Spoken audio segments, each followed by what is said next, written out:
All right, welcome to our second feature match of the week here for Week 2 Final Fantasy League. We have a league veteran on one side over there, Chris R. Sinkwater, who Jack's going to be taking a look at what he's up to. On the other side, not a brand new player. He's been around for a few leagues, but relatively newer to the server here, Paul R. Kildor Krana. So what's Chris got going on in hand? Looks like he took a mulligan there, sadly. Yeah, he had a one lander. Um, his current hand he bought him to swamp, but he drew another one. So right now, what he's rocking with is in hand two more swamps. He has a Galacat, cornered by Black Mages and a Resentful Revelation, so he can cast his whole hand. Yeah. So It doesn't do a whole lot, but it's not bad. you're looking like sort of like a two-color deck, perhaps. Well, you would think, but in his original hand, he had a green card. Okay. Well, but his hand is entirely functional here, as is Paul's, if not a little slow, as we'll see. Um, he's got to play for next turn, which is the we'll say Ject, the Okay. rare, the black rare. He's also That's got a yeah. He's also got a fight on, and he's got a big scary 8-drop there, Arden, the Usurper, and he's got 3 mountains. So he's not got too much going on right now beyond this 4/3 that is being sent on its way. Yeah, well, his final will have some use because the Jack will be immediately sent to the graveyard. Capital And Chris City. has drawn a green land. He doesn't have any green cards, but the green card that was in his first hand was the T-Rex, which is, it's not something you don't splash for the T-Rex. You use the T-Rex to splash for something else. So he may have some, strong green card somewhere in his deck. I do like how they made the cyclers hard to cast if you're using it to splash. Yeah. Because in some other sets when they didn't, it was a little little strong. I would say a lot of the time. Like when there were 1 pips or whatever. Yeah. All right. So He's got some nice cards he's looking at here. This was also a card in his first hand, the anti-mulligan, but he's taking the Machinist Arsenal, that's a scary one. is also quite good with the second Galacat that he has drawn. How much is that? It's 5 to cast that one.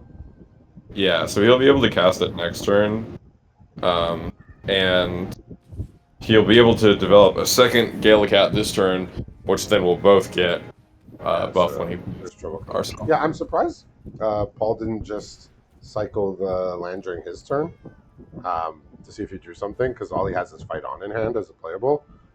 Oh, sure. So might as well cycle during your turn. Maybe a draw 3-drop. He didn't, but it's beside the point here. He did draw an Ultimachia and a Circle of Power, which is the draw 2, lose 2. You get it. Okay. So he's just, at this point, it's just the game plan is get to Arden. Well, he's getting there. He will need another black source. Yeah. But he's got the 7th land in hand, and he's drawing towards the next one after that. And he's got Vane's Treachery on top, which he kept there. Okay. Yeah, this is gonna hurt. Like, these Galacats hitting for 3 a turn. And Chris's top deck was also a Sephiroth's Intervention, so it's even the Arden just won't have any impact on the board whatsoever if he holds up mana. Yeah, I think the play is, even though it doesn't feel great, you could Circle of Power, and you could sack your token to the Vane's Treachery. Oh, so like get rid of the Machinist Arsenal. Or the cat. It's more the cat that's just going to kill him. He's at 10. True. Yeah, the that's a good Machinist point. Arsenal, you can just put things in front of it. Oh, you can like chump block your wizard there and then sack it before damage. Yeah. Is Ultimacia not a wizard? Is she, like a sorcerer? It might be a wizard. Well, it didn't get +1 from the Circle of Power. A time sorceress could be a warlock. Who knows? Which is why I questioned it. I thought she was a wizard. Oh, probably warlock. Yeah.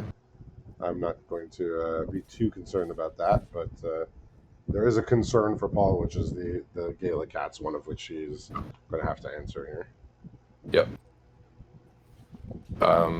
Yeah. So this is what we thought we were going to Crystal was a removal spell, sort of. He drew. It's the Gaia's fan. I don't know how to say this guy's name, but it's the 3/2 that you choose like both players sack a token or non-token or an. Yeah, the Bailsar or something. Yeah. Yep. Yeah, that one's looking pretty. It's not looking amazing, but it's a way to kill the Ultimisia, is what it is. It'll look a little better now Ooh. when he can sack his little dinky 2/1 and kill Ultimisi with that. Yeah, that might be the play here. Did Paul find his third black moon source? Yes, but it's tapped. Ah. I mean, Chris has the Sephiroth intervention anyway, so it Okay. would not. So he It can. would instantly. Yeah, he could put things in play here. He could play his Cerberus that he drew. He could play Okay, the that's good. Dragoon's Wyvern to chump block the cat. So all the options are middling, but they do result in him potentially getting another turn. Yeah, I mean, putting 3 blockers on board isn't the worst thing. Especially when you know you have a big old bomb coming turn afterwards, and your goal is just to survive to cast it. Yeah. So land number 9, not as important here. It's likely to be surveilling that away. Yeah, You're telling me his 8 was. you're telling me that in hand's not someone Bahamut needs his 9th mana for it. Let me check. Nope, it's 8. He's burning the intervention. It looks like now on the Cerberus. Yeah, I mean, if he lets that live, it can dismantle his board potentially if he has removal spells. Yeah, exactly. Although it's, I guess he doesn't quite have lethal. He has no way of.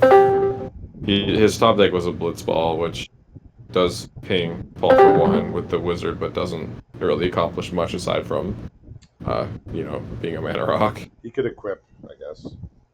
Yeah, he can equip the staff. But it looks like the Arden will be able to get cast. Okay. Yeah, because the removal in hand is the Sorcery Speed Edict, which wouldn't even work on Arden anyway. Yeah, Arden's gonna be Blitzball. getting some damage in here. Yeah, so off goes the Ultimisia. Yeah, and off goes yep. Question is, can So- Arden race everything that's going on the other side? Yeah, this will be a good stress test of how good Arden is if it can beat this board state. His life is extremely low, so.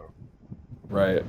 I mean, the demons do have haste, but I think you probably just want to hold it up to block. Yeah, and if that's not an option, then but they don't have flying. They don't have flying, which is Yeah, so actually you need to get a flyer or a reach creature. right. There's a Gale Cat in the Yeah, graveyard. if he's looking at Galacat, there's the Graha as well, which is Oh, that's reach as well, has right? reach. Yep. They'll both be 5/5s regardless of the power and toughness are not important there. But the Galacat Right. will get an extra 2 if he ever has. The vigilance is Oh. big actually, so Vigilance, yeah, that that's makes the great. most sense. Um, That little cat has been through it here. It's a we now have a flying vigilance, menace, haste, cat can't be lifelink. a demon. Cats are just the most lovely creatures. This one is not anymore. Some people would say cats are demonic, though. You can blame Arden for that one, not the cat. I think it's Arden's fault. Oh, fine, yeah. I don't think he tries to deny it. Look, he already has his arms wide open there, like, yeah, come at me. Yeah. I see. He's going in for a hug on the cat, I reckon. Yeah, he's like, if you want to try and hurt me, I have a minion of demons to protect me. All right, so what are the options here for Chris? Not Nothing. amazing Like, here. With that Sephiroth's intervention, maybe fired off just one turn before So- he needed it. Yeah, he's gonna re-equip. It'll force a chump Oh, on yeah. the cat, which is not nothing. But Paul's already gone up to 13, and so he's way less in danger of just dying. Oh, the overkill is good news here. Okay. Cypher too. Geesh. Yeah. That's a huge life swing with a double strike. Although, I assume it will just get chomped, and so it'll be this swing, but He was looking at checked. Not. It's not going to transform though. yeah, because it's a token and leaves the battlefield when he flips, so it won't Yeah. quite. So tokens are actually now do have backsides since I think it was Mom when they did incubator tokens. But this one specifically reads it has to get exiled and to be transformed. Right. So, something like I'm trying to think of one that doesn't exile itself. I don't know. I'm blanking on it now. But yeah, any of the ones that like yeah, Ultimisia's in the graveyard, right? You make a copy of Ultimisia, you actually Right. can transform. If it just transforms, then yeah, it's weird. It used to be the tokens never had backsides, but then they literally made a mechanic where tokens had backsides because why not? I mean, this blocks, it's a trade. It's not awesome. Um, and at this point, like the game's kind of running away from Chris. Paul's going to 23 here, Yep. and he's got a great board state, and Chris just doesn't have. He has no cards in it at all. This is why you put an 8 drop in your deck. This is why you put a 8 mana creature that costs 3 black in your 3 color deck in your deck because it does this. Yeah, I mean, there's a reason Like as long as you can cast it, it's an A+. Like when it hits play, it's an A+. Overall, it's probably a little bit lower than that because you won't always reliably be able to cast it, on turn 8. yeah. But I mean, when it's in play, it's an 8. Like it does everything. It gives you free Yeah, creatures. They're haste. You gain life, so if you're behind, you get a life buffer. it's got the Dream Trawler syndrome where you play it and it's just impossible to die afterwards. I mean, Chris sees an Aura Sight here, but I think it's probably too late. Yeah, the Aura Sight will be helpful, but Yeah, to stop this madness. But yeah. He knows it's too slow and yeah, just go next. yes. Some might say like keep playing until the end. I'm a believer that if you believe you can't win and you're not going to enjoy the 5 minutes it takes or whatever. Yeah. We can go to the next game. We're here to have fun. So And he wasn't having fun in that instance. Yeah.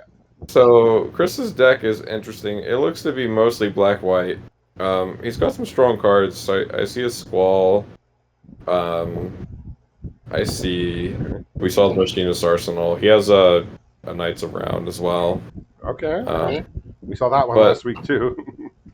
yeah, the green cards he's splashing are somewhat interesting. So he has the T-Rex as like mostly just a land cycler, and then his green cards are 1 X-Death and 3 Cloud of Darkness, Which are which double notably green.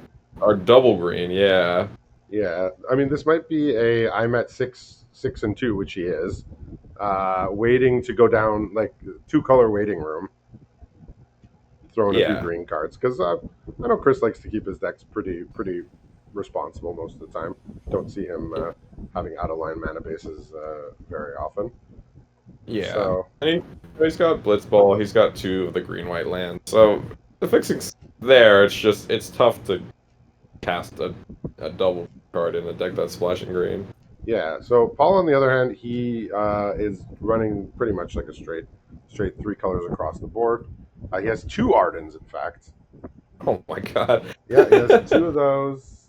He's got a couple other nice shiny rares there. The Cerberus, and there was a couple others I saw. So the Grixis looks like a clown. It transforms. Oh, Yeah, Kefka. exactly. Yeah. So he's got a few reasons to be stretching out in the colors a little bit, but Yeah. So we were just talking about this double green splash. So no. Chris has actually managed to get double green, but he doesn't have white. Yeah. So we got a no blue situation over here, but he only has 1 Okay. blue card in hand, so he will be able to cast. I mean, he will be able to cast a Suplex, which won't hit this, but he will be able to cast Thunder Magic, which will hit this. Yeah. So he can cast those. He has a Fight On. He has a Cerberus that he can't cast, and he's got the Wyvern, which he also can't cast. Yeah. Yeah, Chris, so he top decked the white. He had the Squall still in hand for him. He has another Swamp. He's casting this Resentful Revelation. I mean, Um, yeah.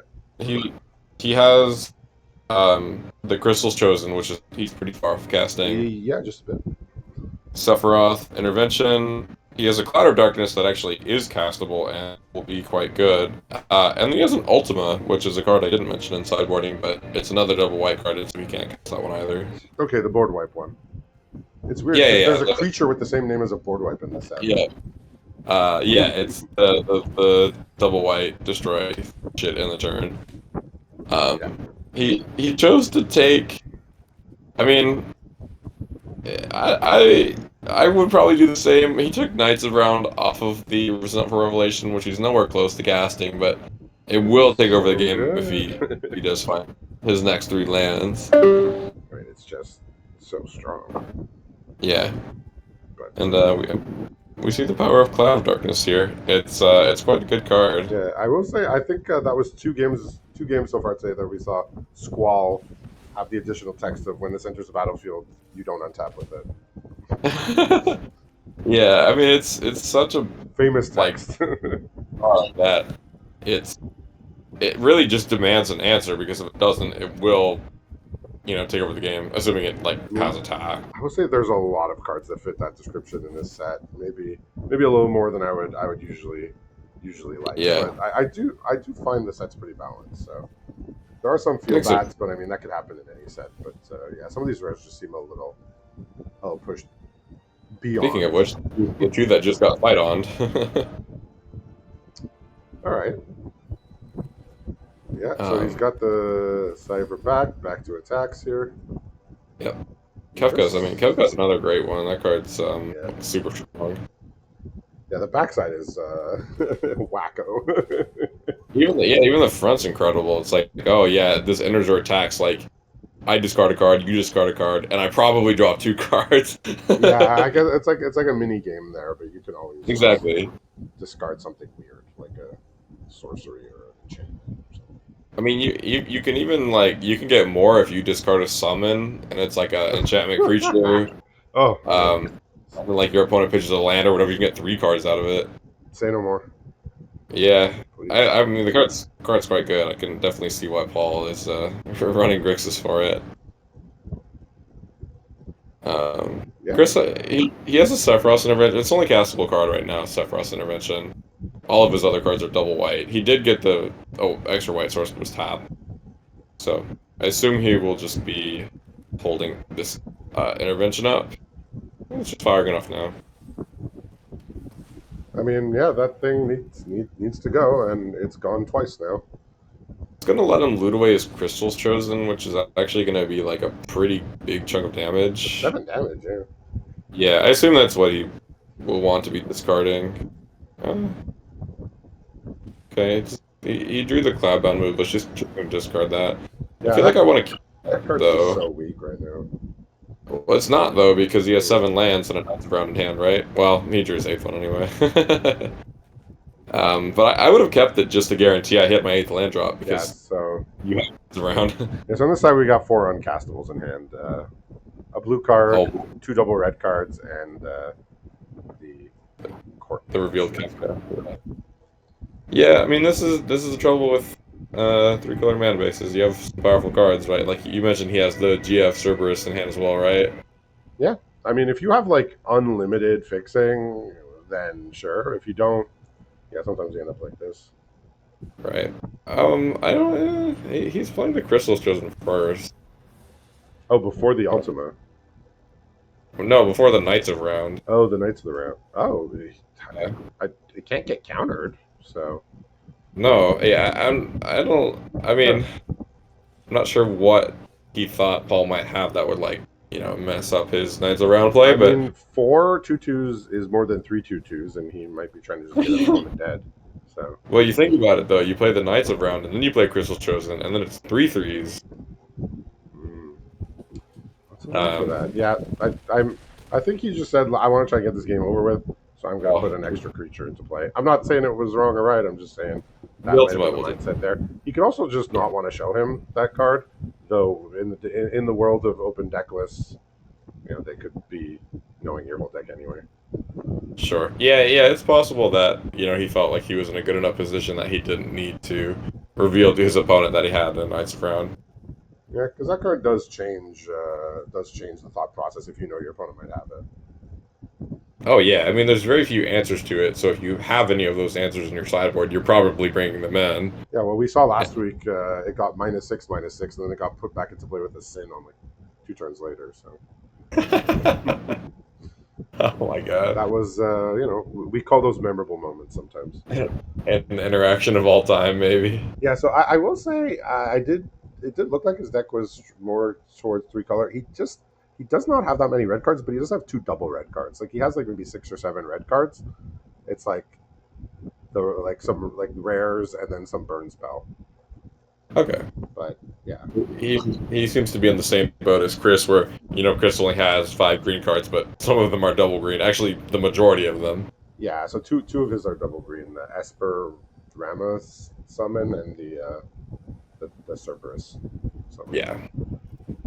Those are, those pretty nice cards. The Esper one I'm a little down on, but the GF Cerberus is quite good.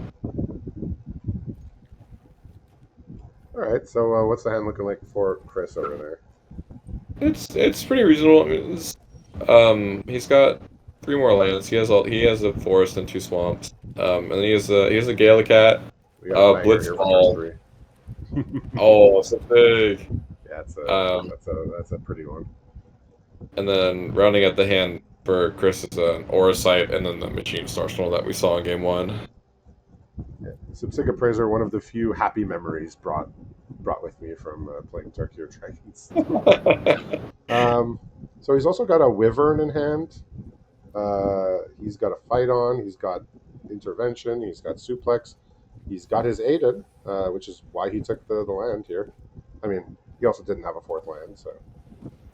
Okay. But looking at that Suplex, I'm surprised he took as long as he did. Just taking the swamp there. And he's drawn a Dreams of Laguna, so he can just do that to smooth out the next turn as well. That's nice. Yeah, this is how you want your deck to play out. Chris is probably just going to play Blitzball here and just chill. I love the Machinist Arsenal coming down next turn. Yeah, that'll be nice. He does have a Sephiroth's Intervention, and if I recall, I think that one is expensive to re-equip, right?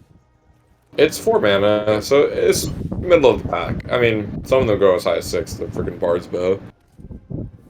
Yep, that's yeah, I think that one's 6.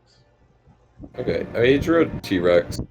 He's just running that out instead, which I assume will eat the Intervention. It's like Most likely. Oh, he has drawn his Kefka here, but Oh, jeez. Okay. I mean, he could take 6 and play Kefka this. Oh yeah. Hit more Yeah. drops. I mean, the Kefka's gonna die on Chris's turn, but having 1 trigger out of it, you're probably gonna 3 for 1 your opponent. A 5 mana 3-for-1. Seems good to me. I know something about those. Yeah, we're in. I mean, Doesn't the minute I read this card, I was in. It didn't take much convincing. And yeah, I'm pretty sure the backside flies too. Do we count that? 0.5. 2.5? Yeah. Solid. Yeah. That's High above reasonable. average. All right. So he is Yeah. taking a moment here. Paul is to decide what he wants to do with the turn. Basically, the choices are casting Intervention or casting the Kefka here. Yeah. The Intervention pushes 5 damage, but doesn't advance his board. The Kefka means he's going to take 6 damage, but he gets massive advantage. He just said, let me hit now, and I can Kefka next turn. Yeah. I mean, I think that's probably fine. When you have the better board state, and the T-Rex is certainly a reasonable target. It's just every turn Yeah, you that don't hit a land when you have an 8-drop in hand is just agonizing. And he could have Yeah. tried to hit his land that turn with the Kefka. The Arsenal's coming down. Yeah. I mean, when you have one other artifact in play, it's a 5/5. Like, it's pretty powerful. Yeah. And I'll imagine he'll have a 3rd one next turn because he has the white Aura Sight, Right. which is a Here great comes target. the Court Mage. Yeah. We play a little game here. Yeah, I mean, Chris is going to discard a swamp. So we're going to get 2 he- cards here then. Yeah. His other two cards are Sephiroth, Intervention, and White Orsight, and there's no way in hell you're pitching those. And so he's drawn the Cerberus and a combat training. So some more things to Okay. do on the way That's, to trying to close out the game here.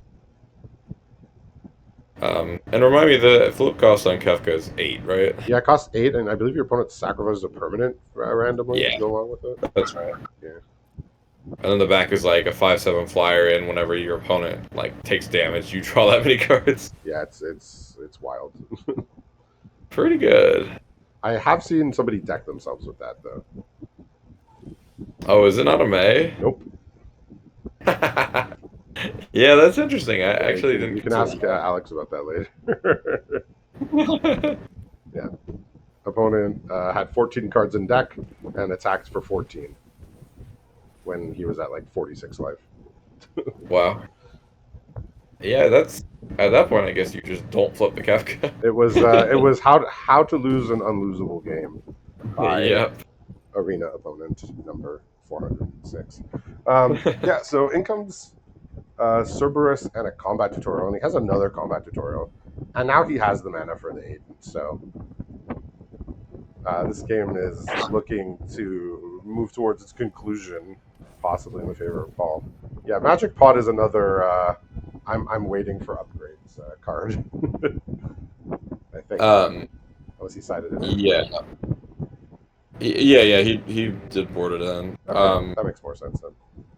Yeah. I mean, when your opponent has an Arden, I don't know if Chris is much of a pool scourer, but if he was, he would have seen the second one. That definitely feels like grounds for bringing a Magic Pot in. Yeah, you don't Uh, feel good about it, but it's there. no, he didn't learn his lesson. He's. Oh, he I has a think removal. he has Sephiroth intervention, and he's using it on the I mean, exact same creature he Cerberus used on last. it is threatening. It is, but it's a little deja vu Okay, that so now you can play Arden. You can grab yeah. the Cerberus back if you want. I want it back. And I mean, next turn he probably just has to destroy the magic pot before he goes to the trigger for Arden, because he does have a thunder magic. Oh sure. Because Arden just won't do anything then. Yeah. Getting the GF servers Because back. if you wait for the trigger to go on the stack, then you get blown out. Exactly. It's yeah. All right. Well, here comes this Cerberus, and it's angry and it wants to attack, and it will. This is probably I mean like Arden coming down without an answer, like it just feels so unwinnable. That card's just it's so brutal. I mean, he was behind already too on life, so it wasn't like last game where the Arden Right. just came down and completely turned the game from disadvantageous to advantageous. This was just he was winning already. He played Yeah. let's say best card in his deck, and it accelerated the game. Yeah. So we see it take over the game, but really in the first game that's really exemplary of what the card is, which is it can help you come back from behind, which like 90% of cards don't usually do that. Right. All right, he's Yeah. drawn 2 cards here, so we can find something, but It's a rat in a land. yeah. Either way, I don't think there was any one card that could be cast there that would bring that one back. So we see the power of Arden just completely warping both the games where it came down. So congratulations to Paul on the win, and thanks for watching.